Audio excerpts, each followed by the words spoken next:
La conformidad es un fenómeno social que se puede observar cuando una persona presenta cambios en comportamiento o creencias fruto de presión social grupal real o imaginaria. La conformidad se puede dividir en dos tipos: aceptación y acatamiento. Esta última también puede dividirse en obediencia. La aceptación implica que una persona empieza a creer genuinamente en los ideales del grupo que la presiona y por ende actúa en consecuencia, sin resistencias, ya que ya internalizó los ideales. Por otro lado, el acatamiento se presenta en personas que públicamente están de acuerdo con los ideales, sin embargo en lo personal están en contra. Está más relacionado con la necesidad de parecer conforme ante el público. Dentro del acatamiento se encuentra la obediencia, que es simplemente actuar de acuerdo a una orden dada, independientemente de las creencias de la persona llevándola a cabo. Para entender los tipos de conformidad de manera más fácil, usaremos la película de 1984, la versión de 1956, para ejemplificar cada tipo. Desde el inicio de la película, el protagonista Winston no se ve completamente convencido con los ideales de Big Brother, incluso escribiendo en su diario Down with the Big Brother, expresando su repudio personal ante la figura política. Sin embargo, cuando se encuentra en público con sus amigos y compañeros de trabajo, actúa como si sí estuviera de acuerdo y hace todo lo que se supone que debe de hacer, como gritar a una multitud a favor de la guerra. Este es un ejemplo claro de acatamiento, ya que Winston se comporta como si estuviera de acuerdo con los ideales de Big Brother cuando en lo personal no lo está. En su caso particular tiene que ver con el miedo que le tiene a la figura pública, ya que podría representar su muerte si hace lo que no debe de hacer. Por otro lado, un ejemplo de aceptación es el mismo Winston, pero después de ser torturado.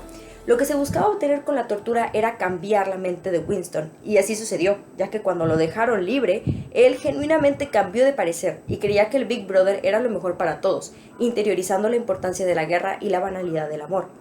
Este es un ejemplo un poco excesivo, ya que literalmente hubo un lavado del cerebro de por medio, pero si este no hubiera estado y simplemente Winston hubiera aprendido como que eso era lo mejor, también habría sido como un ejemplo de aceptación. Si buscamos obediencia, podemos también voltear a ver a Winston, específicamente cuando, bajo las órdenes de su jefe, quema una fotografía que podría probar la inocencia de dos reos de muerte. Es obvio que en la película 1984 se tocan muchos temas, entre ellos conformidad, y Winston es un muy buen ejemplo para encontrar todas sus formas y las consecuencias que podrían tener en la situación de un gobierno totalitario. Según Myers, hay muchos factores que influyen y que pueden predecir la conformidad, desde el tamaño del grupo y la cohesión hasta el estatus de sus miembros. 1. Tamaño del grupo. La conformidad tiende a aumentar a medida que el tamaño del grupo crece, pero solo hasta cierto punto, ya que los estudios que hizo Myers han demostrado que los grupos de 3 a 5 personas generan un mayor impacto en la conformidad. Añadir más personas puede generar un efecto adicional, pero menos significativo. Esto se debe a que en un grupo pequeño se puede ejercer una presión social más efectiva que en un grupo grande, donde el impacto individual de cada persona disminuye. 2. Unanimidad. Cuando el grupo es unánime en su postura, la presión para conformarse es mucho más grande. Sin embargo, si una persona expresa una opinión diferente, la conformidad disminuye considerablemente. Esto ocurre porque el desacuerdo reduce la percepción de consenso y da una mayor seguridad a la persona para mantener una postura propia. Número 3. Cohesión. Cuando los miembros del grupo sienten una fuerte conexión emocional o identitaria, es más difícil resistir a la presión grupal. Por ejemplo, las personas son más propensas a conformarse con amigos cercanos en comparación con desconocidos o grupos menos cohesivos. Número 4. Estatus social. Las personas tienden a conformarse más con individuos que poseen mayor autoridad, estatus o conocimiento. Esto se debe a que se percibe que las opiniones de personas con estatus elevado son más válidas o confiables. Número 5. Dar una respuesta en público. Cuando las personas deben expresar sus opiniones de forma pública, la conformidad aumenta. Esto ocurre por el miedo al rechazo o al juicio social. Por el contrario, cuando las respuestas son anónimas, las personas sienten menos presión y es más probable que mantengan sus opiniones personales. Número 6. Compromiso previo. Las personas que hicieron un compromiso con una opinión o una decisión tienden a mantener esta posición y son menos propensos a conformarse. Esto se basa en el deseo de ser coherentes con lo que ya expresaron para evitar parecer inconsistentes o poco confiables. Número 7. La personalidad. Las personas con alto nivel de amabilidad y responsabilidad tienden a conformarse más, ya que priorizan la armonía social. Por otro lado, aquellos que tienen rasgos de apertura a nuevas experiencias o que tienen un fuerte sentido de independencia o una alta autoestima suelen no conformarse. Número 8. Influencia normativa e informativa. La influencia normativa ocurre cuando una persona se conforma para ser aceptada, evitar el rechazo o mantener la aprobación social. Esta forma de conformidad es común en situaciones donde la aceptación en un grupo es importante. La influencia informativa ocurre cuando las personas aceptan las opiniones del grupo porque creen que el grupo posee información más certera, y esto sucede en situaciones ambiguas cuando los individuos no tienen suficiente conocimiento para tomar una decisión por sí mismos. Y por último, número 9, la cultura. En culturas colectivistas, como muchas regiones asiáticas y africanas, se tiende a valorar la armonía grupal y las relaciones interdependientes, lo cual incrementa la conformidad porque el bienestar del grupo suele considerarse más importante que las ideas individuales. En culturas individualistas, como en Norteamérica o en algunas partes de Europa, se valora más la independencia y la expresión individual, lo que suele reducir la conformidad.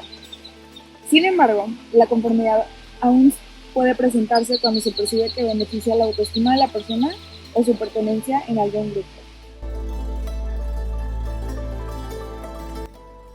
Ubiquémonos en 2003-2004, cerca de Gabda, en donde la prisión de Abu Ghraib fue utilizada por el ejército de Estados Unidos durante su ocupación de Irak. En ella se cometieron actos de tortura, abuso físico, psicológico, humillaciones sexuales y violaciones de los derechos humanos hacia todos los prisioneros de Irak. El escándalo estalló en abril del 2004, cuando medios de comunicación importantes como The New Yorker publicaron fotos tomadas por los mismos soldados en los que se visualizaban los terribles ataques y brutales escenas que mostraban la deshumanización que había hacia las víctimas, o sea, los prisioneros. Los abusos incluían encapuchamientos prolongados, posiciones de estrés, privaciones del sueño, exposiciones y ataques de perros y desnudeces forzadas. Cito: las imágenes mostraban a prisioneros encadenados, apilados desnudos unos sobre otros y forzados a realizar actos sexuales. Muchos de estos actos fueron justificados bajo el pretexto de interrogatorios o como métodos para quebrar la resistencia de los prisioneros.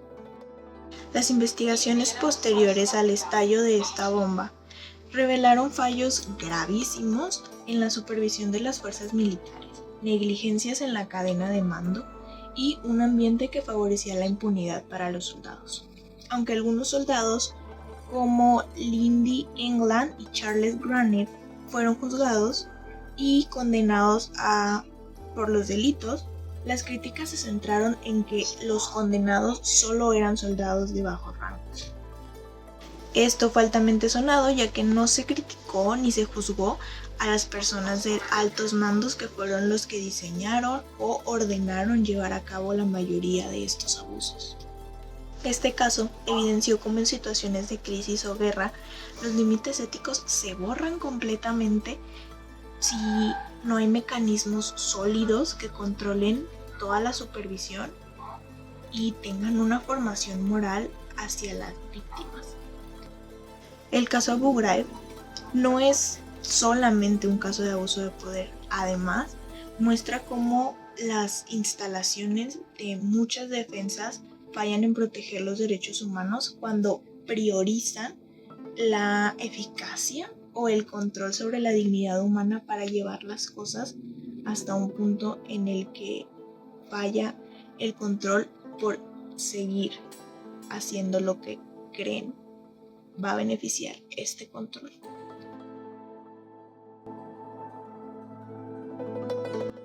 Según el documental, los abusos en Abu Ghraib no fue solo por los soldados, sino por una combinación de factores estructurales y psicológicos, como la falta de supervisión adecuada, las órdenes ambiguas y la presión que se tenía para obtener información de los prisioneros que facilitó el entorno de abusos y acciones amorales. Así como el experimento de Milgram, las personas pueden llegar a cabo acciones perjudiciales cuando una figura de autoridad les ordena hacerlo. En este caso, los soldados actuaban bajo la presión de sus superiores en un contexto militar en donde no obedecer órdenes puede traerle consecuencias. lo cual justificaba sus acciones de cierta forma.